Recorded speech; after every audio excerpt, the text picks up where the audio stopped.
काही नाटक दिसतोय म्हणजे कारण ते म्हणताय की मी केवळ शंका व्यक्त केली ते बाळासाहेब ठाकरे यांना परिणामी करण्यात. मला असं वाटतं की रामदास कदम यांनी जी थुकी उडवलेली आहे ती त्यांना गिळावीच लागेल. अनिल परब यांनी अत्यंत व्यवस्थितपणे एक भूमिका मांडलेली आहे. रामदास कदम आणि त्यांचे गृहराज्यमंत्री असलेले चिरंजीवानी जे घोटाळे आणि गुन्हे करून ठेवलेले आहेत, विशेषतः इतर काही विषय त्यांनी मांडले, ती चिंतेची गोष्ट आहे.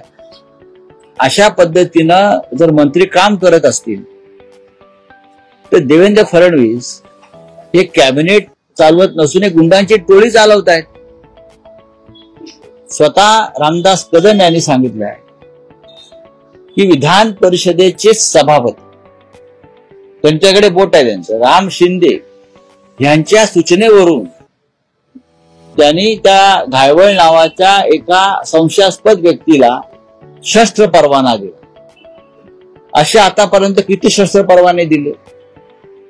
पोलीस आयुक्तांचा अहवाल बाजूला ठेवून पोलीस आयुक्त म्हणतात ते करू नका, अशा प्रकारे देऊ नका शस्त्र परवाना, नाकारलेला आहे शस्त्र परवाना, तरीही गृहराज्यमंत्री जर देत असतील तर मला असं वाटतं की हे सरकार आहे फडणवीसांचे गुंडांची टोळी चालवत आहे, सरकार चालवत नाही. घायवळ प्रकरणावरती बोलताना केंद्रीय मंत्री मुरलीधर मोहोळ यांनी बोलणं टाळलेलं आहे. कायदा सुव्यवस्थेच्या प्रश्नावर पत्रकार परिषदेतून उठून गेले. का घायवळ हे त्यांच्या पक्षाचे कार्यकर्ते आहेत का? काय पुण्यातले जे खासदार आहेत, पुण्याचं प्रतिनिधित्व करतात, मंत्र्यांनी किंवा लोकप्रतिनिधींनी असे प्रश्न टाळू नयेत. लोकांच्या मनातल्या शंकांना उत्तर दिलं पाहिजे.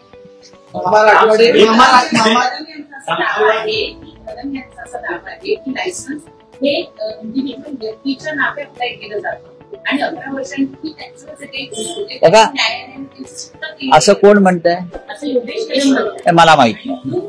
अनिल परब जे आहेत आमचे ते याच्यावरती उत्तम प्रकारे भाष्य करते.